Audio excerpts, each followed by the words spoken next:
오늘 성경 말씀은 마태복음 25장 24절에서 30절입니다.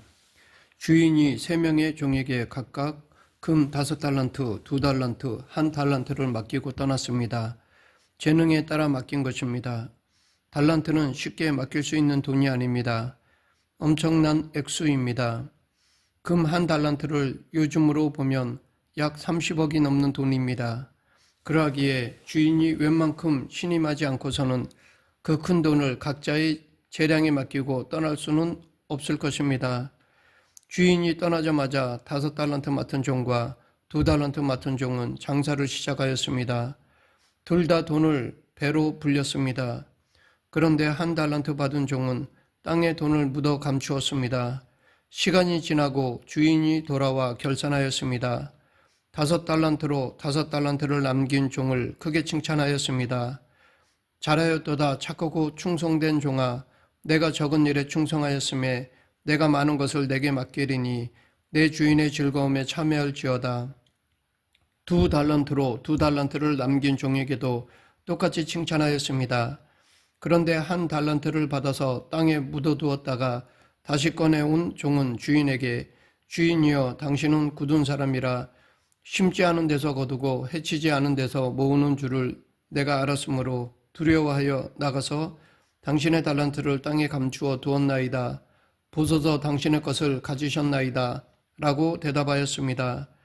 그러자 주인은 악하고 게으른 종아, 나는 심지 않은 데서 거두고 해치지 않은 데서 모으는 줄로 내가 알았느냐. 그러면 내가 마땅히 내 돈을 추리하는 자들에게나 맡겼다가 내가 돌아와서 내 원금과 이자를 받게 하였을 것이니라. 라고 책망하였습니다. 여기서 우리는 주인이 3번째 종을 어떻게 불렀는지 주목할 필요가 있습니다. 악하고 게으른 종이라고 하였습니다. 단순히 게으르다고만 하지 않았습니다. 게으르기에 앞서 악하다고 하였습니다. 그러면 왜 이 종은 다른 2 종이 나름대로 애쓰고 수고하는 것을 보면서도 맡은 돈을 땅에 파묻어 놓았을까요? 어쩌면 이 종이 단순히 머리가 나쁘거나 게을러서 그랬을 수 있습니다. 그러나 무엇보다 그는 주인과 종의 관계를 제대로 알지 못했습니다. 주인이 어떤 사람인지, 자기에게 어떤 책임이 주어졌는지 몰랐습니다. 그는 자기가 무엇 때문에 주인 집에서 살고 있는지를 생각하지 않았습니다. 혹은 주인이 다른 종들에 비해 자기 능력을 인정해 주지 않으니까 일할 의욕이 생기지 않았을 수도 있습니다. 혹은 어차피 이익을 남겨봤자 내 돈이 되는 것도 아니고 돈을 불리려 했다가 괜히 손해 나면 쫓겨날지도 모른다고 생각했을 수도 있습니다. 왜 큰 돈을 맡기고 떠났는지 주인의 입장에서 생각하지 않고 자기 입장에서만 생각하였습니다. 어떤 이유에서건 악하고 게으른 종이라는 주인의 평가는 정확하였습니다. 이것을 지금 우리에게 적용한다면 누구든지 하나님이 그에게 주신 달란트가 있습니다. 물론 금이나 은으로 된 달란트가 아니라 각자 다른 달란트, 즉 재능입니다. 그것이 남이 갖지 못한 재능일 수도 있고 혹은 남다르게 뛰어난 재능일 수도 있습니다. 하나님이 왜 이런 재능을 주셨을까요? 혼자 사는 세상이라면 어떤 재능이라도 별 소용이 없을 것입니다. 그러하기에 내게 주어진 재능으로 이웃을 섬기라고 주신 것입니다. 하나님은 우리에게 소중한 달란트를 주시면서도 자율성을 최대한 허용하십니다. 무슨 일을 하라고 세세히 정해주시거나 구체적인 목표를 세우고 예상 수익률을 뽑으라고 하시지도 않습니다. 반드시 이윤을 남겨야 한다고 부담을 주시는 것도 아니고 만약 손해를 끼치면 그냥 넘어가지 않겠다고 윽박 지르시지도 않습니다. 그냥 엄청난 값어치의 달란트를 믿고 맡기실 뿐입니다. 5달란트 맡은 종과 2달란트 맡은 종은 어떻게 돈을 2배나 불릴 수 있었을까요? 아마도 평소에 주인이 돈을 어디에 쓰고 어떻게 운용하는지를 곁에서 주의 깊게 살피고 나름대로 배웠을 것입니다. 그러하였기에 주인이 무엇을 하라고 정확히 짚어주지 않아도 배운 대로 장사를 시작했을 것입니다. 주인의 장사 수완을 물려받아 주인의 방식대로 돈을 번 것입니다. 반면에 1달란트 받은 종은 그동안 주인이 어떻게 돈을 운용했는지 제대로 지켜보지 않았을 것입니다. 그렇기 때문에 주인이 맡긴 돈을 땅에 묻어두었던 것입니다. 아니, 세상에 어느 주인이 돈을 땅에 묻어놓으라고 종에게 그 큰 돈을 맡겼을까요? 은행에 맡기면 많은 이자를 받을 것인데 말입니다. 그러하기에 게으른 종이 주인을 보고 성품이 거칠고 엄격하고 가혹하다며 비난조로 말한 것은 평소의 불만을 그대로 내뱉은 것밖에는 안 됩니다. 그는 주인에게서 배워야 할 때 배우지 않았고 주인을 공경하기는커녕 속으로 비난했고 주인이 신뢰하여 일을 맡길 때 감사하지 않았으며 맡은 일에 정성을 기울이지도 않았습니다. 결국 결산을 끝낸 주인이 이 악하고 게으른 종에게 맡겼던 것을 회수하여 책임을 다한 다른 종에게 넘겨주었습니다. 달란트 비유의 핵심은 유능한 종이 돈을 남겼다는 데 있지 않습니다. 많이 버는 자에게 몰아주어야 한다는 이야기도 아닙니다. 이 이야기의 핵심은 구원받은 그리스도인은 어떻게 살아야 하는가입니다. 구원은 포괄적인 자유입니다. 주인이 먼 곳으로 떠나면서 달란트를 맡기듯이 하나님은 구원받은 우리에게 자유의지와 함께 엄청난 재능을 맡기십니다. 이 재능을 어떻게 사용할지는 본인이 스스로 판단하고 결정해야 합니다. 중요한 것은 자유의지의 폭은 엄청나지만 하나님의 뜻에 어긋나거나 반하는 자유까지 주어진 것은 아니라는 사실입니다. 예수님은 달란트 비유에 앞서 그리스도인의 삶을 살아가는 데에 필요한 큰 틀을 말씀해 주셨습니다. 사복음서에 기록된 예수님의 말씀은 하나님의 부르심을 받은 백성들이 어떤 원리를 가지고 살아야 하는지에 관한 가르침입니다.